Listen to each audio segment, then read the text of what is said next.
மன்னராட்சி மக்களாட்சி விஷயத்தில் ஈ.வே. ராமசாமியிடம் இருந்த மானக்கேடான முரண்பாட்டை இந்த காணொளியில் பார்ப்போம். இன்றைக்கு நாம் ஜனநாயக நாட்டில் வாழ்கிறோம். எல்லோரும் இந்நாட்டின் மன்னர் என்பதற்கேற்ப யாரும் இங்கே அரசனாகலாம், அதாவது தலைமை பதவிக்கு வரலாம். அரசனின் அடிமையாக ஒரு குடும்பமே யுக யுகமாக ஆளும் அவலம் ஒழிந்தது. கத்தியின்றி இரத்தமின்றி உலக நாடுகளில் நடந்த புரட்சி என சொல்லலாம். ஈ.வே. ராமசாமி அரசன் ஆட்சியை பற்றியும் மக்கள் ஆட்சி பற்றியும் என்ன கூறுகிறார் என பார்ப்போம். பகுத்தறிவு பகலவன் அல்லவா, என்ன கூறினார் என தெரிந்து கொள்ள வேண்டியது அவசியம். புரட்சி என்றால் என்ன என்கிற தலைப்பில் ஈ.வே. ராமசாமி பேசியது.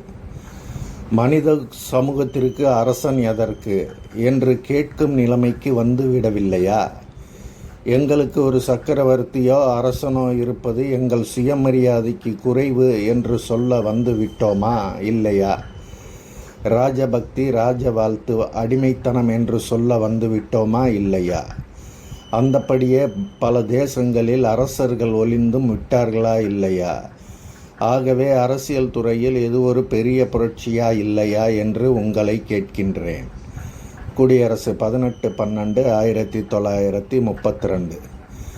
ஈ.வே. ராமசாமி அபாரமாக மிக சரியாகத்தான் சொல்லிவிட்டார் என அகமகிழ்வதா, அல்லது முரண்பாட்டையே தம் வாழ்நாள் கொள்கையாக கொண்டிருந்தவர் இந்த மன்னராட்சி விஷயத்திலாவது ஒரே அறிவுடன் இருந்தாரா, இல்லை குடிகாரன் பேச்சு விடிந்தால் போச்சு என்பது போல் வேறு எங்கும் வேறு மாதிரி உளறி கொட்டினாரா என தேடினோமேயானால் மிக கேவலமாக அரசர்களுக்கு வக்காலத்து வாங்கியும் பேசி இருக்கிறார் என்பதனை பார்க்க முடிகிறது.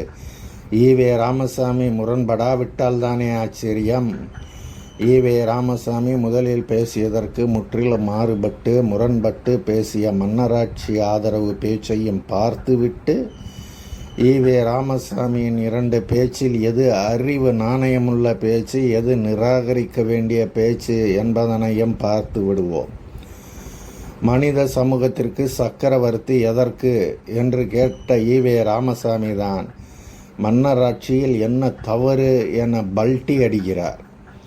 ஒரு ஆட்சிக்கு அரசன் என்பதாக ஒருவன் தேவையில்லை. மக்களாகிய நாமே ஆட்சி தலைவனாக இருந்து கொண்டு ஆட்சி நடத்தி கொள்ளலாம் என்று மக்கள் கருதியது அல்லது யாரோ சிலர் கருதியது என்பது மாபெரும் முட்டாள்தனம் அல்லது அயோக்கியத்தனமேயாகும்.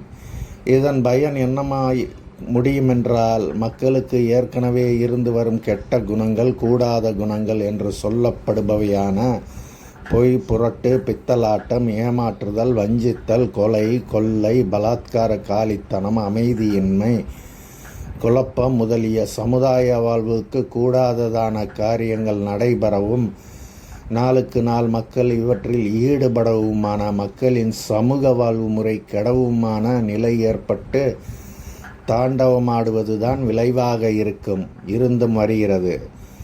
சுருக்கமாக சொல்ல வேண்டுமானால், கடவுள் நம்பிக்கை எவ்வளவு முட்டாள்தனமானதோ அவ்வளவு முட்டாள்தனமான கருத்தும் காரியமுமே ஆகும் ஜனநாயகம் என்பதும் என்கிறார் ஈ.வே. ராமசாமி. மனித தவறுகள் அனைத்தும் ஜனநாயக ஆட்சியில்தான் கண்டுபிடித்தது போல் ஈ.வே. ராமசாமி கண்டுபிடித்து சொல்கிறார். பொய், புரட்டு, பித்தலாட்டம், ஏமாற்றுதல், வஞ்சித்தல், கொலை, கொள்ளை, பலாத்கார, காலித்தனம், அமைதியின்மை, குழப்பம் என்பன அரசாட்சியில் இருந்ததே இல்லையாம். மனித பலவீனங்களால் நடக்கும் குற்றங்களுக்கு மன்னராட்சி, மக்களாட்சி என பேதம் கற்பிப்பவன் அறிவு நாணயமற்றவனாகவே இருப்பான். அது ஈ.வே. ராமசாமியாகவே இருந்தாலும். அரசனாட்சி தேவையில்லை, மக்களாட்சி தான் தேவை என்பதற்காக நடந்த போராட்டத்தை ஈ.வே. ராமசாமி முட்டாள்தனம் என சொல்லிவிட்டு மன்னராட்சியை ஏன் வலியுறுத்துகிறோம் என்பதற்கு 4 காரணங்களை சொல்கிறார். அவை என்னவென்று பார்ப்போம். அரசன் என்கின்ற மதிப்பு, அரசன் நடுநிலை உள்ளவன் என்கின்ற நம்பிக்கை, அரசனது அதிகார பலம், இவற்றோடு பரம்பரையாக யார் தயவும் இல்லாமல் பதவிக்கு வரும் இயற்கை உரிமை, இந்த காரணங்களால் அரசனது ஆட்சியை குடிகள் யாரும் எதிர்க்கவும் குறை கூறவும் முடியாமல் இருக்க முடிந்தது. ஜனநாயக ஆட்சியாளருக்கு இவ்வித தகுதி ஏதாவது உண்டா? மக்களுக்காவது இதற்கேற்ற பண்பாடு ஏதாவது உண்டோ? தலையங்கம் விடுதலை 3/11/1968. ஈவே ராமசாமியின் உயர் ஆண்டை ஜாதி திமிரே இங்கனம் அவரை அவ்விதமாக பேச வைத்துள்ளது என்போம். ஈவே ராமசாமியின் இந்த பேச்சுக்கும் கோவிலில் அர்ச்சராகும் உரிமை பார்ப்பனர்களுக்கே உள்ளது என சொந்தம் கொண்டாடுபவர்களுக்கும் என்ன வித்தியாசம் உள்ளது? பரம்பரையாக யார் தயவும் இல்லாமல் பதவிக்கு வரும் இயற்கை உரிமையா? ஈவே ராமசாமியின் மன்னர் ஆதரவு பேச்சை முட்டாள்தனமானது என்பதோடு அறிவே இல்லாத ஒரு நபரின் பேச்சு என்றே கூறுவோம். அதென்னையா பரம்பரையாக வரும் உரிமை? இப்படித்தானே ஒவ்வொரு ஜாதியினரும் பரம்பரையாக வந்த உரிமை என தொங்கி கொண்டிருக்கிறார்கள். ஜனநாயக நாட்டில் கருத்துரிமைக்கு இடம் உள்ளது, பகுத்தறிவாதிக்கு இடம் உள்ளது. மன்னர் ஆட்சியில் அங்கனம் இருந்ததா? மன்னர் பின்பற்றும் மதத்தை தான் மக்களும் பின்பற்ற வேண்டும். அவன் எந்த சாமியை கும்பிடுகிறானோ அந்த சாமியை மக்களும் வணங்கியாக வேண்டும் என்கிற நிலை இருந்தது. ஈவே ராமசாமியின் அறிவு கண்ணுக்கு தெரியாமல் இருந்தது என்றால் ஈவே ராமசாமி என்ன பகுத்தறிவாதி? கடவுள் நம்பிக்கை எவ்வளவு முட்டாள்தனமானதோ அவ்வளவு முட்டாள்தனமான கருத்தும் காரியமுமே ஆகும் ஜனநாயகம் என்பதும் என்கிறார் ஈவே ராமசாமி. ஒரு விஷயத்தை ஈவே ராமசாமி நியாயப்படுத்த முடிவு செய்துவிட்டால் தயவு தாட்சணியம் பார்க்காமல் எவ்வளவு கேவலமாகவும் கீழ் இறங்கவும் தயங்க மாட்டார் என்பதனையே மேற்கொண்ட பேச்சு சொல்கிறது. அரசாட்சியை எதிர்க்கும்போது ஈவே ராமசாமியிடம் இருந்த நியாயம், நேர்மை அரசாட்சியை ஆதரிக்கும் போது துளி அளவு கூட இல்லையே. சுயநலத்திற்காக ஒரு பேச்சை பேசும்போது அதில் என்ன நியாயத்தை கொண்டு வந்து விட முடியும்? மக்களாட்சி தவறு, மன்னராட்சி ஏன் வேண்டும் என கூறியதில் கடுகளவாவது ஒரு நியாயமான காரணத்தை ஈவே ராமசாமியால் கூற முடிந்ததா? ஜார் மன்னர்களை ஒழுத்தி கட்டி மக்களாட்சியை மலர செய்த ரஷ்யாவுக்கு ஈவே ராமசாமி போய் வந்து என்ன பலன்?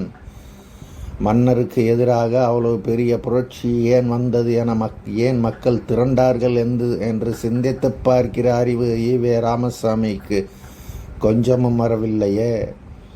வந்திருந்தால் அரசாட்சிக்கு ஜால்ராடிப்பாரா? எதையும் நுனிப்புல் மேய்வது தானே ஈவே ராமசாமியின் யோகியதை. ஜமீன்தார்கள் என்னும் குட்டி அரசர்கள் குறித்து ஈவே ராமசாமி என்ன கூறினார் என பார்த்த பிறகு எவனாவது மன்னர் ஆட்சிக்கு ஆதரவாக பேசினால் அவனை ஓங்கி 4 அப்பு வேண்டும் எனதான் தோன்றும். குட்டி அரசர்களாம் ஜமீன்தார்களை பற்றி ஈவே ராமசாமி கூறியதை பார்த்தோமே, ஆனால் மன்னர் ஆட்சியை துரத்த வேண்டியதற்கான காரணம் விளங்கும். ஈவே ராமசாமி குட்டி அரசர்களான ஜமீன்தார்களை பற்றி கூறியது.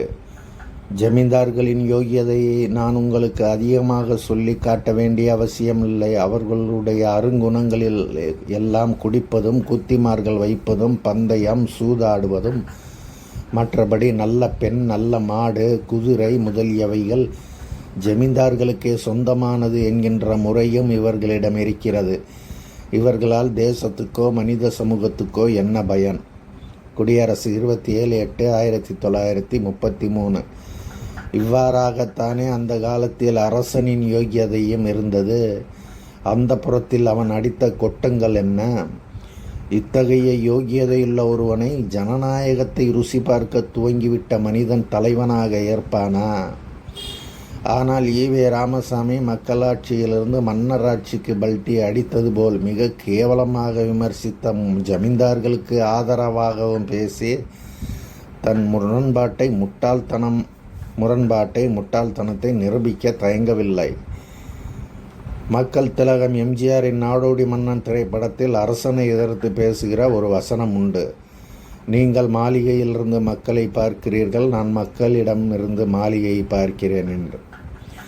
அதை ஈவே ராமசாமிக்காக இப்படி மாற்றி சொல்லலாம். மக்களோடு இருந்து மக்களை பார்த்தபோது ஈவே ராமசாமிக்கு மக்களாட்சி தேவைப்பட்டது. திராவிட முன்னேற்றக் கழக மன்னர்களோடு சகவாசம் வைத்து கொண்ட பிறகு அவர்களே ஆள வேண்டும் என்கிற அற்ப ஆசை வந்தபோது மன்னராட்சியே சரியாகப்பட்டது. நமக்கு சரியாகப்படுவதெல்லாம் நியாயமானதாக ஆகிவிடாது என்கிற அடிப்படை புரிதல் அறிவு கூட ஈவே ராமசாமிக்கு இருக்கவில்லை எனதான்